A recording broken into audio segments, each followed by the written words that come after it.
Boa tarde, meu povo, tudo bem com vocês? 8 de setembro de 2025, são 16 horas e 6 minutos. E eu vim aqui responder uma pergunta de uma seguidora querida, que ela me perguntou por que o mini índice no dia de hoje, ele não foi comprador. E aí eu resolvi fazer esse vídeo, hoje nem estava nos meus planos fazer um vídeo aqui pro YouTube, mas eu resolvi fazer para tirar exatamente essa dúvida. Coloquei aqui no tempo diário, tirar os estudos para ficar mais limpo, né? Para entender melhor. Ó, o candle que deixou na sexta-feira foi este candle aqui. E aí ele deixou, tá vendo, um pavio e aqui era um topo, né? Se vocês colocam aqui um risquinho aqui nesse topo, ó. Pode ver que vou colocar ele de outra cor para ficar mais visível, porque eu não quero apagar os meus ali. Vou colocar ele azul, ó.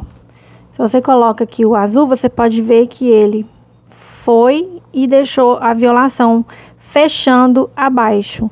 Então, se eu fosse fazer compras, eu aguardaria que ele ficasse um pouco mais barato para poder comprar, né? Não teria coragem de comprar ele ali no lugar que ele estava mais caro. E aí, a questão era a seguinte: ontem eu fui ali no tempo diário, tracei uma fibo, ó, essa fibo aqui, ó, tracei essa fibo aqui somente no candle que ele me deixou na sexta-feira. Então, quer dizer, se ele fosse subir, ele tinha um alvo aqui. Se ele fosse descer, o primeiro alvo seria aqui. E, na verdade, ele tá dentro aqui do movimento dele até agora, né? Tracei também uma fibo aqui, ó. Ó, se você vai ali pelo tempo diário, você vê que ele deixou um pivôzinho aqui, ó. Esse pivôzinho. Eu tracei uma fibo da máxima na mínima dele. Então, quer dizer, aqui, ó, seria um alvo de 161,8, deixa eu descer para ver, né? Ó, aqui seria o primeiro alvo daquele pivôzinho que eu tracei, 161,8, que confluía também, aumentar aqui para você ver melhor, confluía também com o 23,6 dessa fibo aqui, ó, que eu tracei no candle de sexta-feira. Aí vai dizer, ah, tá bom, depois que o gráfico tá formado fica fácil, né? Tá, mas o que eu quero mostrar pra vocês? Se vocês forem aqui no canal do YouTube, vocês vão ver que tem o vlog 1, 2, 3 e 4. E eu faço explicações ali várias vezes, bem claras. Não do gráfico parado, mas do mercado em andamento. Inclusive, eu opero nesse dia, enquanto eu faço o vídeo, eu opero. Ou seja, o mercado não estava parado, né? Ele estava andando, se formando. E eu mostro para vocês essa formação aqui, ó, de gap. Tá vendo essa parte mais clara aqui que eu fiz o preenchimento? É o gap, que é o fechamento de sexta-feira com a abertura de hoje. Formou um gap. E lá eu falo claramente, quando as médias e a VWAP estão passando aqui dentro, se a de 200 estiver aqui, melhor ainda, mas quando elas estão passando aqui dentro e flats, o que o preço faz? Passa para baixo, volta para média. Passa para cima, volta para média. Passa para baixo, volta para média. Então, ele fica aqui dentro desse range. Enquanto ele estiver aqui dentro do gap, enquanto as médias estiverem flats aqui dentro, ele fica nisso aqui até que as médias inclinem para ele tomar uma direção. E foi exatamente isso que ele fez hoje. Então, se vocês forem lá nos vlogs 1 e 2 até o 4, vocês vão ver que eu explico isso aqui com o gráfico em andamento. Então, o que ele fez hoje? Ele respeitou aquele 161,8 que eu mostrei antes aqui para vocês, que confluía com o 23,6. Ou seja, ali era um alvo de fibo. E era um alvo de um movimento grande, porque se você vai ali de novo, vamos voltar lá no diário de novo.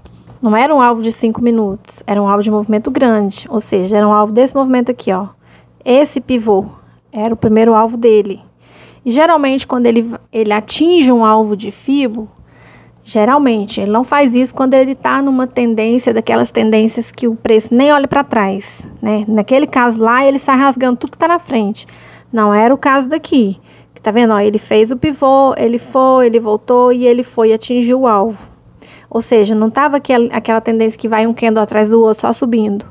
Ele tá tranquilo, ele vai, ele volta. Ou seja, se ele atingiu o alvo, a probabilidade dele fazer um pullback aqui era muito grande, né? Um pullback no 120, um pullback no 240, um pullback no 60.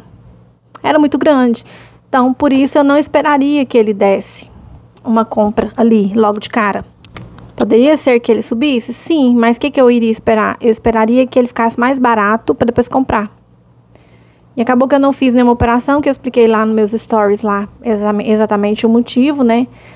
Mas se você vai ali pela minha coloração que eu gosto de utilizar, eu gosto de utilizar duas colorações, tá? Que eu mais gosto é essa aqui, ó, que é baseada em osciladores. Se você vai aqui, você pode observar que ele deu venda, tá? Onde eu mais gosto de fazer a venda ou fazer a compra, quando ele tá azul e ele exatamente vira pro vermelho, ou quando ele está vermelho já vira pro azul. No caso aqui, ele teria estopado, né, para depois dar a entrada.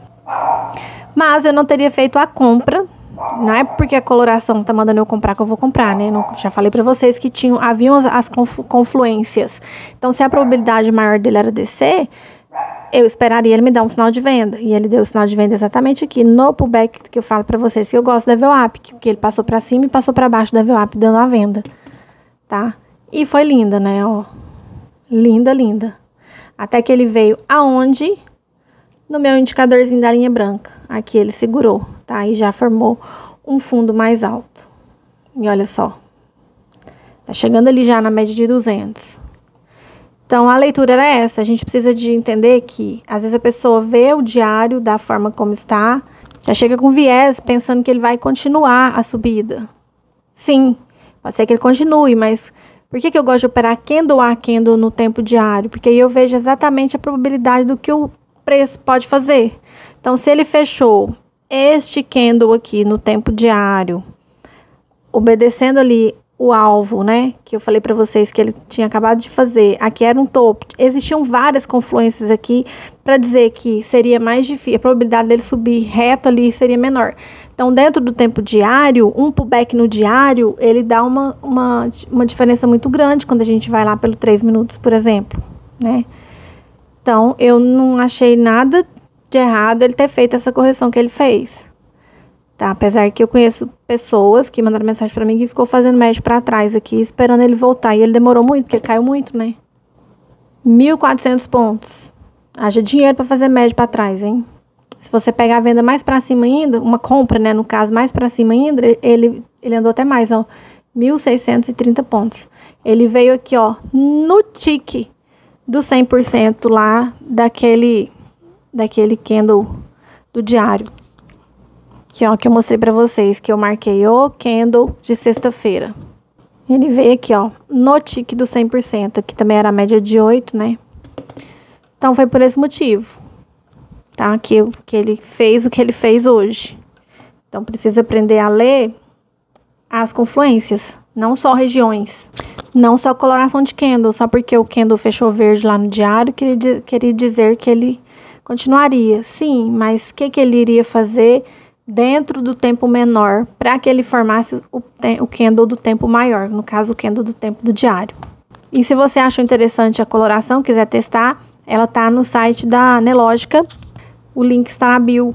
Está na bio aqui do YouTube, lá bem no meu perfil tem Conheça Meu Trabalho lá, um link, você entra lá, você vai ver que o link da coloração tá ali dentro. Só você clicar e fazer a contratação direto lá no site da Nelogica. Ela não pesa no celular, porque ela é uma coloração baseada apenas em 3 osciladores e mais nada, tá? Não tem média móvel nela, tanto que ela funciona sempre estando na tendência ou não, porque ela não se baseia em médias móveis, tá? Espero ter respondido a pergunta da minha seguidora querida. Já deixa seu curtir, inscreva-se para você não perder as atualizações. Até o próximo vídeo.